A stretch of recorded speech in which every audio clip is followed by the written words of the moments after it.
नमस्कार दोस्तों, आप सबका एक बार फिर से हमारे YouTube चैनल पर हार्दिक स्वागत। मैं आपका दोस्त विवेक गुप्ता।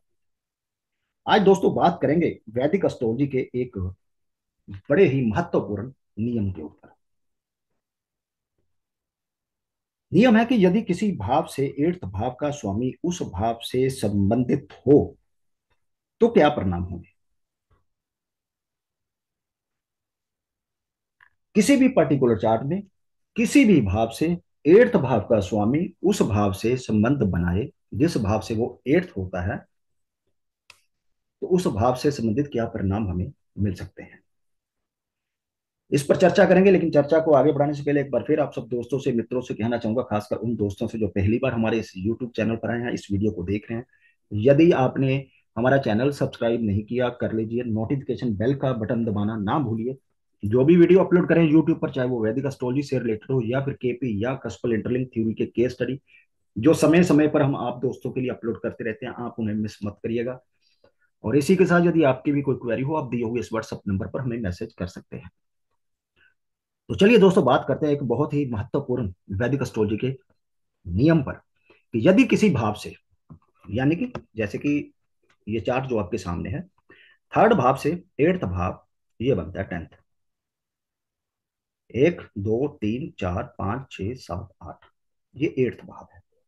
तो रूल है कि यदि किसी भी भाव से एट्थ भाव का स्वामी उस भाव से संबंधित हो तो उस भाव की समस्याएं देता है। लेकिन शर्त यह है, एट्थ भाव पर कोई सहायक युति या दृष्टि नहीं होनी चाहिए।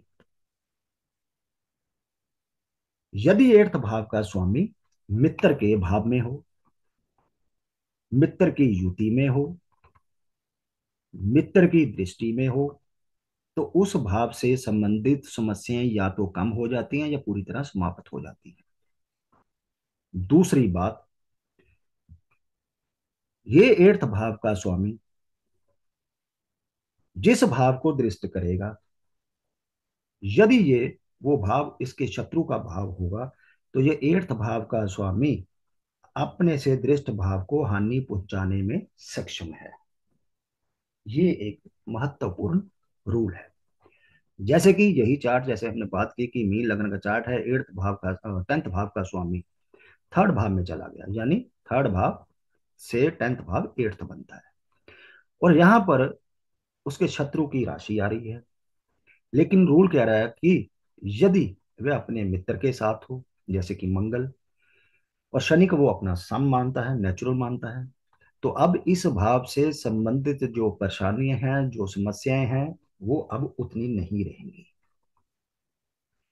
दूसरा रूल कि ये गुरु, जो कि थर्ड से एट्थ का स्वामी है, जिस भाव को दृष्ट करेगा, यदि वो भाव उसके मित्र का भाव नहीं है, तो उस भाव की वो हानि पहुंचाने में सक्षम है। तो यहां बैठकर देवगुरु बृहस्पति का फिफ्थ एस्पेक्ट सेवंथ भाव पर जा रहा है, जहां पर बुध की कन्या राशि है।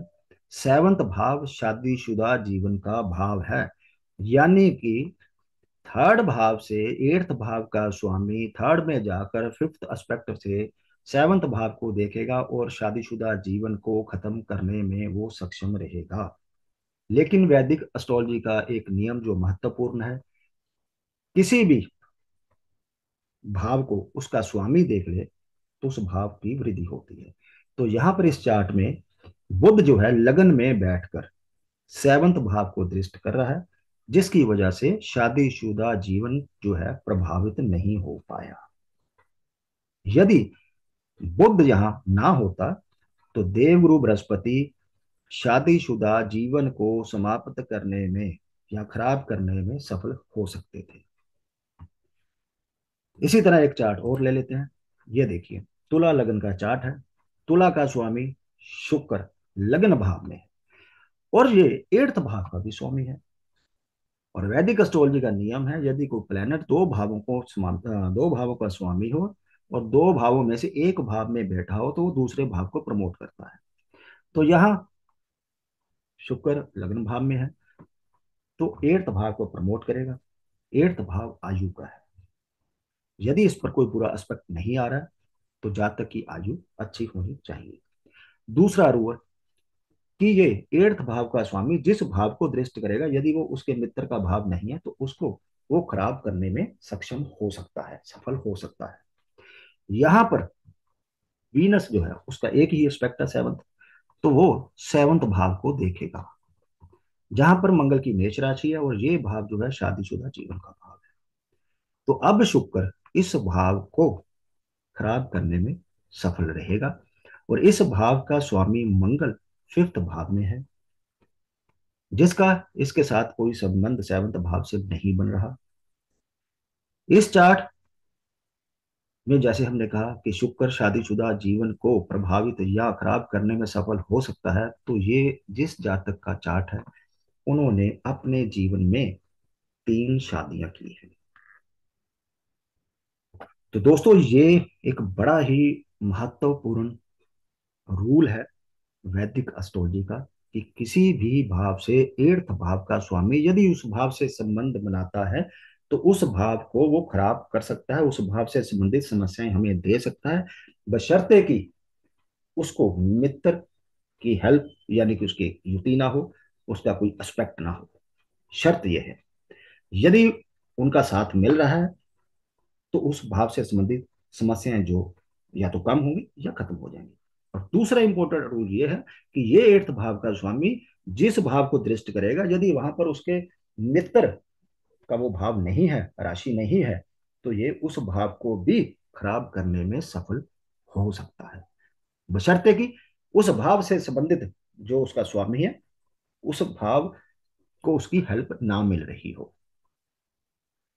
तो आशा करता हूं कि ये बहुत ही एक महत्वपूर्ण नियम है जो मैंने आप दोस्तों के साथ शेयर किया। यदि आपको अच्छा लगा तो प्लीज वीडियो को लाइक कीजिए, शेयर कीजिए। कमेंट बॉक्स खुला है, आप अपने विचार वहां देने के लिए स्वतंत्र हैं। और जल्द ही मिलते हैं एक नई जानकारी के साथ, तब तक के लिए दोस्तों नमस्कार।